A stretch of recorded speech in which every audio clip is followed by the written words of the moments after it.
Hi everyone. ఈ doctors day రోజు doctors అందరికీ నా best wishes. Happy doctors day అని చెప్పాలంటే ఎందుకో కొద్దిగా సంకోచంగా ఉంది. డాక్టర్స్ అందరు మరి హ్యాపీగా ఉన్నారా? నా ఫ్రెండ్స్ చాలామంది ఉన్నారు. అసలు ఈ మెడిసిన్ ఎందుకు తీసుకున్నాము, ఏం చేస్తున్నాము, ఇక్కడికి వచ్చి ఇరుక్కుపోయామని ఫీల్ అవుతున్నారు. మరి మీ పిల్లల్ని మెడిసిన్లో జాయిన్ చేస్తారా అంటే ససేమిరా చెయ్యము అంటున్నారు. యాక్చువల్గా నవ్వుతూ చాలా కాన్ఫిడెంట్గా మాట్లాడుతూ అన్నీ జీవితంలో బాగున్నాయి అన్నట్టు చాలామంది డాక్టర్స్ మీ ముందు నటిస్తూ ఉంటారు. కానీ వాళ్ళు యాక్చువల్గా చాలా నిరాశ, నిస్పృహ, బాధ లాంటి ఫీలింగ్స్ని కవర్ చేస్తూ ఉంటారు. ఇలా ఎందుకు జరుగుతుంది? కారణాలు ఎన్నో. ఒక పేషెంట్ని మనం కాపాడలేకపోయామని బాధ, ఆ బాధ డాక్టర్స్కే అర్థమవుతుంది. కొన్నిసార్లు అది మన మనసు మీద ఒక మచ్చలాగా మిగిలిపోతుంది. ఎప్పుడు గుర్తొచ్చినా ఒక బాధలాగా ఉంటుంది. లేదా ట్రీట్మెంట్ చేయగలిగే కెపాసిటీ ఉండి పేషెంట్స్ రాకపోవడం, అది ఇంకో రకమైన బాధ.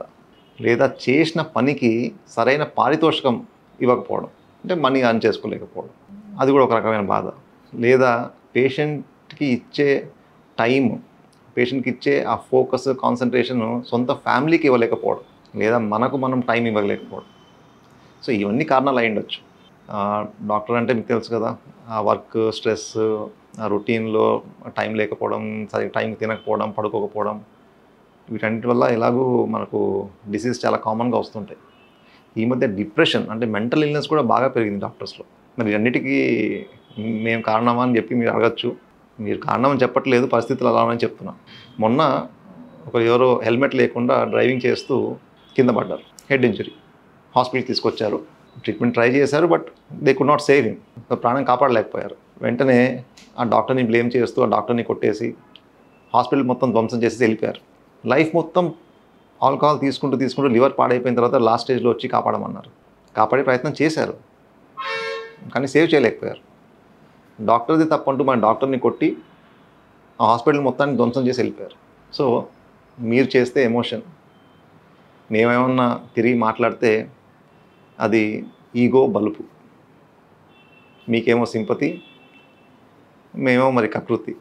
సో ఇలాంటి ఒక డాక్టర్ పేషెంట్ రిలేషన్ ఉంటే డాక్టర్స్ హ్యాపీగా ఎలా ఉంటారు?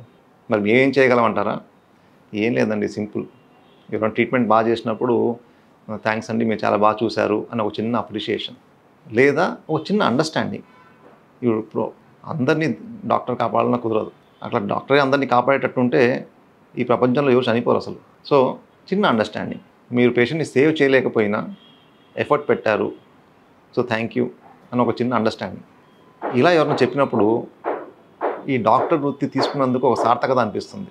ఈసారి మీరు థీమ్ చూసినట్టయితే care for the care givers అని పెట్టారు. భలే పెట్టారు అసలు. అంటే కేర్ గివర్స్ అని డాక్టర్స్కి కూడా కేర్ అవసరము అనేది ఈసారి స్లోగన్ డాక్టర్స్ డేది.